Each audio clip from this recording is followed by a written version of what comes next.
What's going on, guys? Charles Weinraub, aka the Handsome Homebuyer. We are back with the top 20 under 40 series. More of it. We have Deniz Ozgur on this episode. I've personally watched her rise from just getting into the business to struggling to really exploding and claiming that top 20 under 40 title. Dynamite episode. Check it out. Great podcast.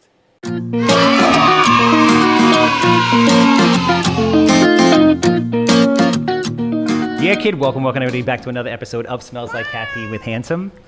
I'm your host, Charles Weinraub, aka the Handsome Homebuyer, aka Captain Permit. We all know this permits are a problem, and they're getting worse by the second. You having permit problems? I do. Crazy permit problems, right? It's bad. Yes. Everywhere. People are bailing out of deals. I lost a deal. Under contract, couldn't get the permit closed in time. Rates went up. Guy had a commitment, used to get out. I am in that same exact situation right now. Lost $25,000 of the sale price, went under contract again at $25,000 less, and still, not to jinx it, still don't have a permit. What's your permit problem? Every final inspection is not a final inspection. It never ends. What towns? I don't say it out loud because I get pissed. I learned this the hard way last week. I haven't been getting permits in certain towns because I made a video saying what the bad towns were, and maybe in retrospect that wasn't a good idea. So you can. Yeah, it's really bad. It's horrible. It's terrible. It's like, it's supposed to be a final inspection. The inspector before comes, tells you what to do, what you're missing, blah, blah, blah. You do it. No. Somebody else comes in, you didn't, well, how come you didn't tell me that last time? No. You're lucky they haven't lost the file yet. That happens too. Oh, I hope they don't. And same exact situation. Buyer's rate is going to expire. Buyer doesn't want to close without the COs in place. I don't blame them. Totally fine. Or I want them in place too. I get it, but this is where the team is super important from the standpoint of the mortgage person and the attorneys. If we have to close an escrow, close an escrow. That was the deal. I have 10 houses at least that have escrow on them that I'm tired. I just closed one out. It took 2 years. 2 years, 2.5 years. It's crazy. Yeah. Obviously, for that, you need Captain Permit. 516-513-8838. That worked very well. Thank you for playing along with that. Obviously, I'm the Handsome Homebuyer. If you have a house that smells like cat pee, dated from the 1960s, you already know. You know. I want to buy it. 516-777 sold. All right, so we're on the top 20 under 40 train.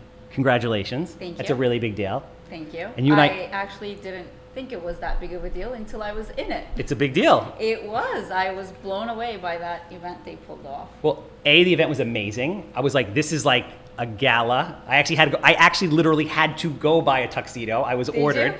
Beth was like, it's a gala. I was like, what's a gala? She's like, it's black tie. You have to wear a tuxedo. So I had to get a tuxedo. What I'm most proud of is I got a bow tie that I had to tie, and I figured out through the help of YouTube how to do that. Way to go. So that's that was my my thing, but it was an awesome event. It was. And really think about it. So there's 30,000 realtors. Can we say that 15,000 of them are under 40? I don't know. We can guess, right? I guess. Maybe 20,000, and you're the top 20. It's a big deal. I am honored. There's 20,000, you're in the top, carry the, 0.00001%, something like that. So congratulations, that's great. Thank you. Everybody wants to be you. How does it feel? Feels the same. Feels good. I feel good. It's like the difference between turning from 39 to 40. It just feels the same. There's nothing different. I feel like I made it, I'm almost at 40. So we kind of know each other, and I know a little bit about your history and your story, and I've seen you really work hard. I try. I've seen you, because you've been in real estate for 7 years. Right. And forgive me if I'm wrong, were you always doing a lot of business? I know that you were you really put in a lot of work. I know that you were trying everything. You were coaching, you were training, you had mentors, you were doing, door knocking, cold calling. You were throwing it all against the wall to try to get traction. And it's not easy. It's not. It's really hard. And I've really been full force, I want to say 3-4 years. Okay. Before then, the kids were little, so the way I got into it was, all right, let me do it. It's flexible, and I have kids. I can do whatever I want. I'll have a few deals here and there. A few savings. Maybe a vacation money. And that was really it. Oh, that makes sense. And the cool thing about real estate is, if that's all you want it to be, it could be that. It could be really big. It could be small, medium. But I don't see you as the type of person to do anything just casually? You're like, Yeah, so 3-4 years into it, I was like, okay, it's go time. it's now I need to do more. Like, okay, I can do this forever, but I don't want to do that forever. Okay. I want to grow. I want to do more things, and that's when the kids were a little bit more independent. So that really played a role too, because everything we do as parents revolve around them. So especially as a mom, my husband was working full time, so he's helping out, but not like a full-time dad. So it was really me being with them all the time. So once they were a little bit more independent, full-time in school, that's when I said, okay, what do I do with my life now? That's when I really started to put more work into it. But why? So why real estate? Because for you to be doing what you're doing at the level you're doing, like, you have to really, really like it. I do really like it. I mean, I hate it at times, and I get this close I'm in to the same- saying, I'm in the forget it. Do you? I do. My manager, Karen Hendricks, will say that every single day. I'm like, I'm done. Like, What are one of those moments where you're just like, because I mean, for me, it happens all the time. Recently, like in the last 2 months with everything shifting around, it happens like on a daily basis. There's like a meltdown. oh yeah, me too. I have to like collect myself. Every day. It's just, I get the business, but in New York in general, like, it's just everything is really hard. It is. Nothing moves along. Everybody's, especially when you're dealing with, multiple parties in a transaction, you're at the mercy of someone else, and you're like, okay, no, I can't be, let me do this, can I do this? Can I expedite it? Can I pick up the contracts, drop them off? Like, how do we get this to the finish line without it being Friday, 4 p.m.? It's just, and that's the way it always is. Like, I had a refinance at 10 o'clock this morning. Mark, my CFO, was still there trying to close this thing. The rate lock expires today. We've been trying to push it for, it's like, it never ends. And that's like the nature of our business. So 7 years in the business, and you really started getting into it more full-time, let's say the last 3 years or 4 years? 3 years. So in the last... 100% full-time, probably a year and a half, 2 years. Okay. So did you just really start to take off once you could put all your time and effort into it? Or was it like a real struggle of, learning and just... It was a lot of struggle. Yeah. When you decide you want to go full-time, business just don't flow your way. Yeah. Now you have to okay, where do I get the new business? Like, how do you do this? How do you prospect? Because I never prospected before. It was always, family, friends. Word of mouth. So-and-so wants to buy, sell. I don't think I had any listings, maybe 1 or 2 listings before I decided to go full-time. I was always buyers. And I was like, okay, what do I do? It was like, maybe I'm not good at this. That's where I was like, okay, maybe this is not going to work out, because now I'm putting all the effort into it. I'm trying to do, everything at once, but it's still not working. And I realized it's a, timing thing. So how long of a period of time was it where you're pushing? And I remember this.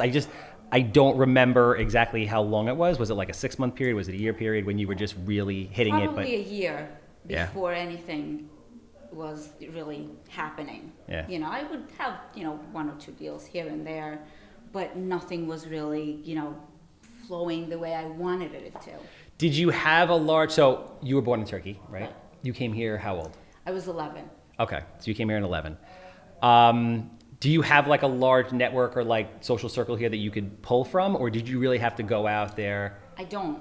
Yeah, that's the thing. Like, a lot of the people that were on already who started doing business like right away, a year or 2 into it, they have very big existing social circles. Like, they were bartenders or police officers, and they have this like built-in massive network of people, which probably is why they can take off so fast. Whereas you had to literally build the whole thing up. Yes, I'm not a big social person either. I don't go out that much. You are a very social person. I don't have a lot of friends. I have, a handful of people. That's not a bad thing. And in the beginning, I was like, well, I'm not going to be able to do this. Like, you have to know people. You have to be outgoing. I'm very introvert. Pretty outgoing. But then I'm like, all right, well, there has to be a way to get new people. There has to be a way to meet new people. So it was really hard. So talk about your process, right? So what was the process of, you're going to do this. Now there's that 1 year of just like going for it, but not getting the traction. What were you doing during the course of that year? What was working, what wasn't? And then ultimately, like, what was the breakthrough? Because then obviously, like, you must have gotten to a point where like you're pushing the wheel, it's not moving, and then all of a sudden the wheel's moving. I tried a lot of different methods: expires, for sale by owners, door knocking, Okay. flyers. You were cold calling the expireds I and for sale by owners? I tried, but that was one guy said to me, "You're not supposed to be cold calling." I'm like, "Okay, bye." Yeah. That was COVID time? It was. I mean, not in the middle of COVID. Yeah. A little after it.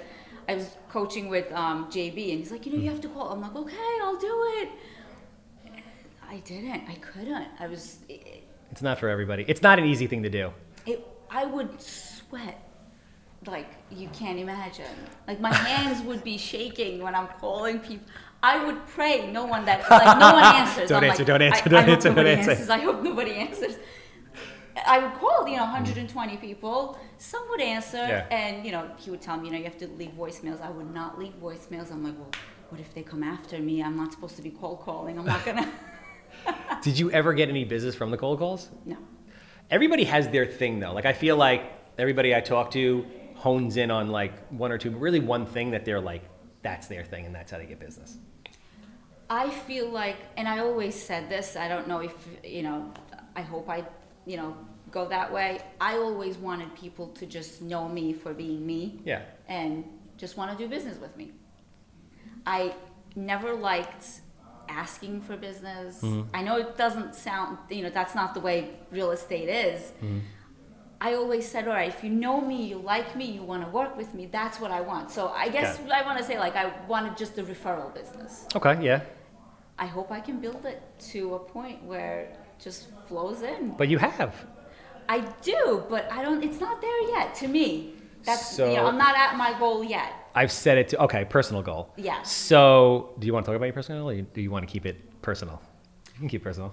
No, I can. Okay. 100 deals What, in a year? Or in a year.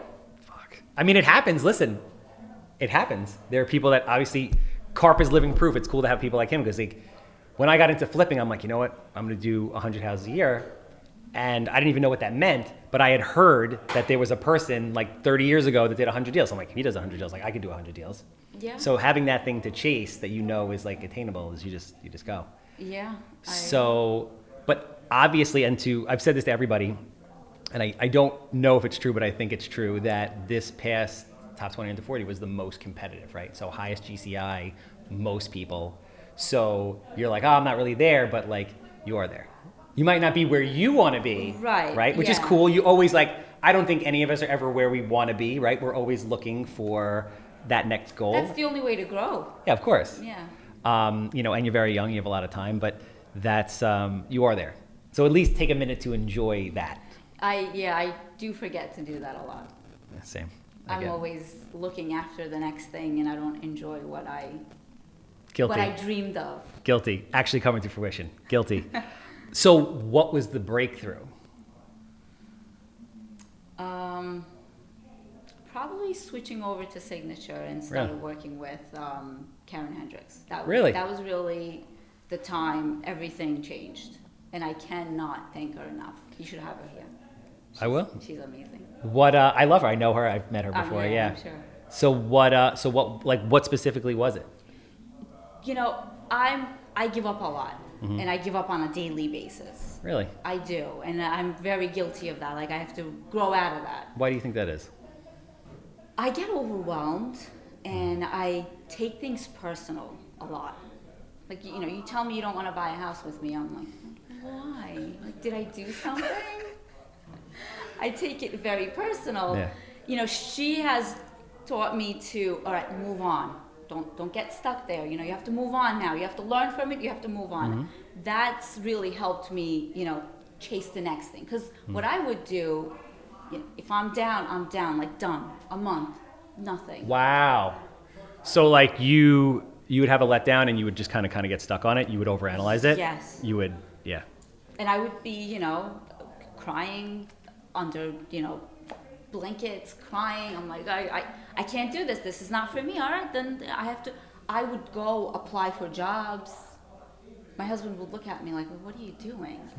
Just forget about it. Like, move on. Yeah, no, he was very supportive. I can't do this. I'm like, no, it's all right. No, I'm just going to go apply for jobs. And I would, get interviews. Okay. Do the interviews, and then I'm like, no, I can't do that. I'm like, I spent all this time on this, and I have to grow this. That, her being involved really pushed me to forget about those moments and just move on. So the biggest thing for you was just don't take it personal and just on to the next one. Yeah. Because that's what it is. It's really a numbers game. And even with like houses that I buy, it's like there's certain people that I like to say, charismatically torturing for years, like 6 months, a year, 2 years. Like that's what it takes. So you have to be like forever and like never stop. Yeah.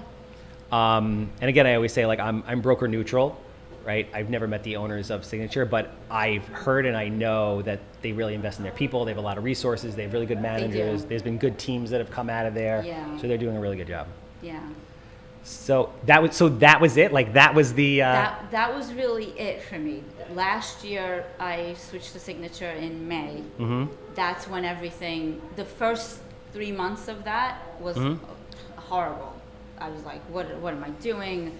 I have nothing. What am I going to do? What am I going to get new business? But then when I started following, Karen's words and, do this, do that, that's when everything started to unfold, I guess. So was there an actual moment though where you realized like, all right, this is the breakthrough and I can do this? I don't know. Or just kind of like a gradual thing and it just took off? I think it was just a gradual thing, and it just, kept happening, and yeah. So now you're obviously doing a lot of business. And, part of this podcast is like people really want to know, because obviously everybody wants to be doing the level of business that you're doing and the level of business that you're aspiring to do. So the big question always is like, what's working? Like, what are you doing? What's working? Like from a prospecting standpoint, what's not working? From just, first of all, from like a marketing standpoint, what do you like to do and what do you feel actually brings in like an ROI? I do a lot of open houses. And like yours and other people's? Just work open houses? My open houses. And Okay. I think what I learned within the last year is open houses and follow-ups, if you do it, they work.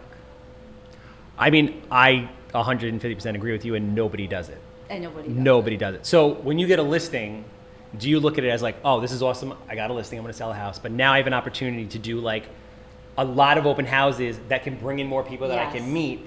Oh, that's interesting. So, each listing, Karen says, should bring you at least 3 more clients. That's smart. And I've learned to really work on that and make that work for me. So, you have that. Now you're in the neighborhood. Mm-hmm. You're there. So buyers come to you. If you do the proper follow-up, there's no reason why they shouldn't turn into clients. And they do. And one listing just recently turned into 3 clients for me. Wow. And it lends itself to like your personality and what you like, which is you're not doing the cold calling thing. Yes. They're coming in. Yes. You are you, lovely. Yes. They get to know you and they're like, oh, she's lovely. I would like to work with her. She's smart. She knows the market. Okay, cool. Turns into buyers and sellers. That's what I found that it's working for me. I would love to cold call, and I would love to attend workshops that could teach me, how to take objections and go with it. But I can't do it myself. I just can't get out of that. And door knocking, I do door knock. Like when I take a listing, I do the neighborhood, 10, 20, 30 houses. Oh, you door knock? Yeah. Okay, there you go. Do. And that's okay with me. Like if I'm face to face with people, I'm totally cool. But when I'm on the phone, I just can't do it. I have anxiety attacks. I mean, everybody has their thing. I guess the important thing is, so I built my business originally. Now we're trying to do more marketing, but I built it off relationships. So I know lots of realtors, wholesalers, et cetera, and that brought me the business. And I think, like you, same kind of deal, that works the best. But just as long as you have that one thing, whatever works for you, it works. Yeah. And marketing too. I feel like if you are consistent with it, print marketing, postcards in the area, everything, those work too. Are you doing that also? I do. Okay. I do. I am on my 12th month ever since I moved to Signature. Okay. And I've been just doing it around where I live. I live in Port Jefferson, and my goal is to kind of break into that So are you market. Okay, so that's what I was going to ask you. Like, some people, and I actually agree with this methodology, some people will disagree with me on this, is that if I was a realtor, I would dominate one town, like completely dominate one town, and then go out from there. Yes. But a lot of agents are like, oh, if I do that, then I'm just going to be known as like the Syosset person or the Port Jeff person. I'm not going to get business anywhere else, which isn't true. No. But if you just concentrate on one area, you could easily saturate that market and be like the realtor there in a short period of time. And then the Right. referrals just come from everywhere. You want to be the local expert wherever you are, and that I'm in Port Jeff. I used to live in Selden, but when I lived in Selden, Yeah. I didn't really do the business, and I felt scared in Selden because there's a lot of big agents out there. I'm like, oh, how do I ever break into this? Like, I don't think I can do that. Have you ever, you know what the interesting thing is? Like, have you ever looked up to see like how many deals the top agents are actually doing in a market? I didn't, and that's funny you asked that. I think about a week ago we were having this conversation with Karen, and I said, I need to look up so-and-so. It's nowhere near what you thought it was, right? Well, I didn't though. We didn't look Okay. it up. We forgot about it. Now that you reminded me, I want to look it up. Do it. No, absolutely do it. You'd be shocked. Like, I do it from time to time, just like I'll have conversations with different agents and I'll be like, you should do this, but you could be the top realtor. And that's actually something I had learned from Carp. I remember him telling me, you want to dominate an area, see who what realtor's doing the most deals in that area, Right. and then that's your goal. So I started looking through some of them, and it's like 5, 6. The most I ever saw in an area, and I'm sure there's probably more, but the most I ever saw was 7. So it's like all you have to do is sell 7 houses in this area, Right. and you will be the top agent in that area, which like super attainable. Yeah, And then you could say you're the top agent in that area. yeah. So that's my goal. Yeah, Port Jeff is my goal right now. All right, so you wanna conquer Port Jeff. You want to do Yes. 100 a year. Are you working in the team structure, or you're by yourself? I'm by myself. Just by yourself. Yeah. I never joined the team. I wish I did in Yeah. the beginning. I really wish I did. Is that something you advise for agents that are coming in or agents that are looking to grow? 100%. Why is that? For me, I was just on my own. I didn't know what I was doing. Yeah. I feel like if I had joined the team back then, I would have really learned how to make this a business and Yeah. not a transaction, Yeah. And then that could have grown into bigger things. I always say I wasted the last 5 years of my real estate just doing 1 transaction there, 2 transactions there. I don't think you can beat yourself up about it, though.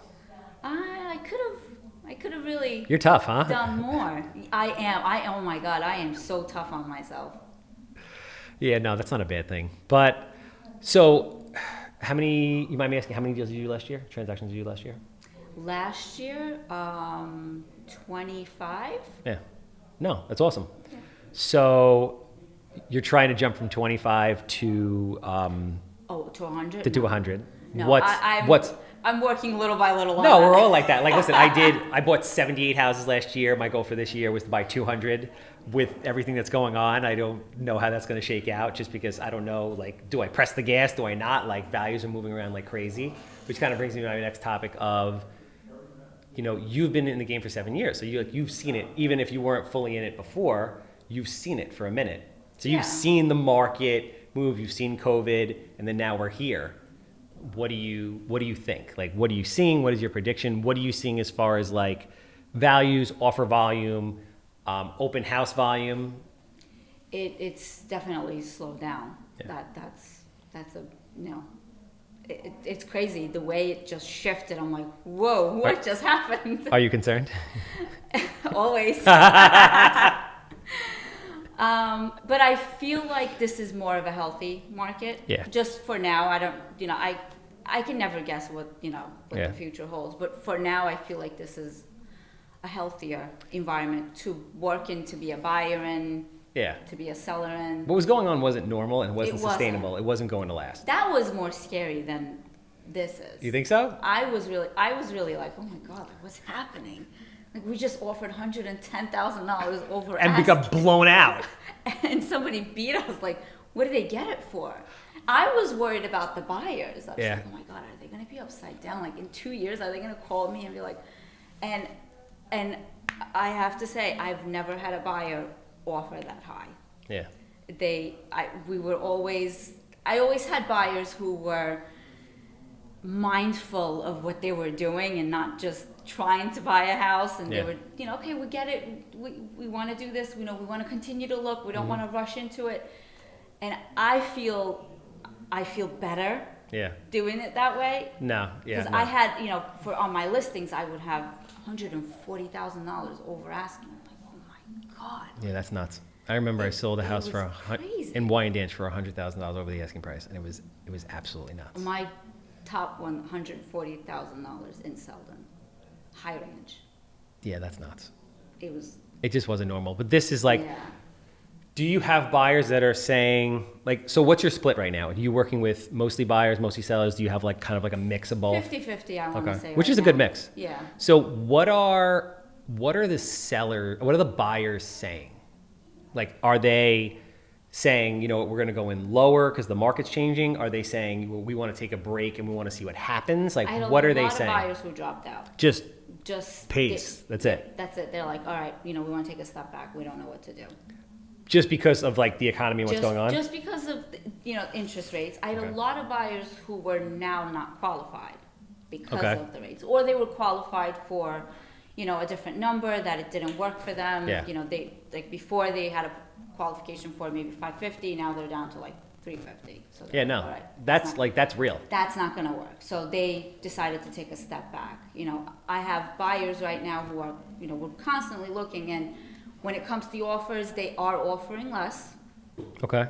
in certain areas, and you have to choose. You have to know what you're working with. You can't go to, let's say, Selden and offer $50,000 on a house. That's just not going to work, because that's where everybody wants to be. That's where the prices are, like medium price range, and that's where a lot of buyers are. So you kind of have to choose where you want to do that too. And that's what I tell my buyers. Okay, each house, you have to look at it for that particular home to decide if you can, give a lower offer, or if you have to, overbid. That's interesting. Yeah, but it's just interesting because the first time now you have people that are offering under the asking price, where before it was like I remember we would get a call, my dad would be the agent, he'd be like, what market we're in here. Like, you can't offer under the asking price. There was literally nobody that offered under the asking price ever. And now it's a very different thing. And I think everybody has to adjust because they're used to a totally different world. Yes. And I think that's tough on buyers right now to understand, because they're used to hearing that you have to offer more. Yeah. And I think it's like holding people back from offering less. Are you having, yeah, no, that makes sense. But I guess that'll change like with everything. Right. But are you having a hard time pricing houses with sellers because sellers still have unrealistic expectations? Yes. Yeah. Because they haven't like seen it yet. They don't understand yet. What, the shift. Yeah. I think buyers understand it better than sellers right now. Sellers are still, well, my neighbor got X last year. Well, that was last year. Doesn't count. It's a totally different world. And people don't understand. Even 6 months ago is not the same now. The ironic thing is, like, I did an experiment the other day because I'm like, you know what, let me see. If rates are at 5.5% and you buy a house for $600,000 and put 20% down, your mortgage payment's like $2,700. But if that house drops 10% in a year and you buy it at 10% less and put the same 20% down, but your rate is 1% higher, it still costs you more money every month. Right. So it's like, you're not married to a price really, you're married to a payment. And I always tell people, like, if you're not going to stay in a house for at least 10 years, don't buy a house. Right. My opinion. True. I mean, it used to be the 5-year plan for everyone. Yeah. You had your 5-year, the first house was always like that 5-year house. And then Now, you trade up. Yeah, and that's what we did. We bought a house. I was 23, he was 29, I think, my husband. We bought our first house, and we said, this is our 5-year house. And we knew that. And 5 years came, we sold it, and we moved. Now it's like, all right, if you're going to be in the house for 10 years, you should, consider this or that. It's a different time now. Have you seen prices dropping at all? Like price reductions? Oh, left and right. Or just, yes, that. But like when you're getting accepted offers, all right, for example, you have houses that you're listing, right, that are now going under contract the last 30 days. Are they going under contract for less money than you feel they would have if you listed it 3 months ago, and how much, if so? So I've had tough listings the last couple weeks. You know, that I have my first 2 listings in Port Jeff. One of them is my neighbor across the street from me. That was a tough house. I feel like that house would have probably gotten maybe $50,000 more if it was 6 months ago than it did now. And then the other one I have in Port Jeff again is a little bit of a unique house on a main street. I feel like 1 year ago, maybe that would have gotten way more than what it is now. But I don't think 3 months or 4 months would have changed on, you know, those particular homes. So you haven't seen the prices dropping? Like, I ask everybody that because I'm more for me to see what like they're seeing versus what I'm seeing. And a lot of people said similar, like they haven't really seen the prices move yet. Not yet, and I think it depends on the house, it depends on the location, it depends on what the house looks like. Yeah. You know, it has so many different factors that goes into it, and it depends on where you started, you know, what price you started at. Well, do you have a different pricing strategy now than you did 3 months ago? I think now you have to be mindful. If you're in it to sell it, you really have to be, you know, right at market value. If not, a little bit less. A little bit less. No, same way. Like I'm pricing my houses. I'm like, all right, I'm looking at the market in like 30-day increments because the rates keep moving, right? Right. So it's like you're always kind of chasing that. And I'm like, all right, we have to be listed 5 to 10% under everybody else for like an equivalent house. Right. And we'll go over. In a lot of cases we do. But for me, what I'm seeing is it's still like 5% less than it would have been, let's say, 3 months ago. That's what I've seen with like putting out stuff every week, getting accepted offers every week recently since the last rate hike. So it's just interesting to hear what other people are seeing in different parts. Yeah. And to your point, I think it like depends on the house and where you are. Yeah, I think that has a lot to do with it. In different parts, like we have, you know, with Signature, we have the Facebook pages. So every weekend, people will put out, you know, I had an open house here. How many people? And you know, some would say none. Others would say 20 people. That's wacky. Somebody would say, I only had 3 families. It's really, then you see, you know, every town or, you know, a few towns, what's happening. And you're like, all right, well, they had like over 30 people and I'm over here trying to bring people in. It doesn't even make sense. Like there was a couple weeks ago, I put like 5 houses on the market and like 3 of them went right away. 1 of them went right after. And then there was like 1 house that was just like sitting there. And I'm like, I just don't understand. Yeah. But like crickets, no one coming in the door. I'm like, I don't get it. It's Seaford. It's under 600,000. Like it's mint. Like I don't get it. And there's just no rhyme or reason. And the agent was actually Rob Scotch and Joe Salemi from Signature that listed that one. And they're like, bro, I've never seen anything like it. We just like, don't understand. Yeah. And it eventually went, took a little more time, but there's no rhyme or reason. There's no rationale. And I think we're kind of in a, you know, we came out of a market where nothing sat on the market more than so we're spoiled. 3 days. Myself too. I mean, it used to be you would have a house on the market for 3-4 months, and that was totally normal. Yeah, no. Like I'll list, and then like 3 hours later, I'm like, Dad, what's going on? Or like, Joe, we got action. He's like, no. I'm like, what do you mean? It's been like. You list the house, you don't get a phone call. You're like, what the heck is going on? Like, why is nobody calling me? It's weird. It's very weird. It's very weird. But I guess it's an adjustment, and I guess it'll change over the next 3 to 6 months. People get acclimated to it, and we'll be back. Final question, right? So again, everybody wants to be you, top 20 under 40. They do. A lot of agents out there want to get to that level, right? What is your advice to them? New agents? No, just anybody who's in a position where they looking to get to that top 20 under 40 level. So you could be new, you could be in the business for 4 years and you haven't been able to get the traction. Be consistent. That's what I learned. You really have to be consistent with whatever you're doing. Whatever works for you, you just have to stick to it, and don't expect results in 3 months, 1 month. You just have to keep going. Yeah. At least a year before anything happens. Don't take it personal. Don't take it first. Don't cry. Never give up. Don't cry if somebody tells you they don't want to buy a house. There's no crying in real estate. Can't make everybody happy. There's no crying in real estate. I appreciate you coming. Thank you very much. Again, congratulations. Big honor. Thank you. Anybody looking to buy or sell a house, if you want to put your information out there as far as phone number or social media, however people can find you, feel free to do that. Of course. You can reach me at 646-299-6911. My Instagram is Deniz Real Estate. Handsome home buyer, cat pee, garbage, mold, fleas. Greg, anything else? I got it. Fleas. fire, whatever, tenants. I want to buy it. 516-777 sold. Obviously, Cardinal Financial, if you're looking for a loan officer, Sal Rizzolo, best of the best out there, closing deals for me in under 30 days every single time. And if you need permits, because Lord knows everyone has a permit problem, Captain Permit, 516-513-8838. That's a wrap.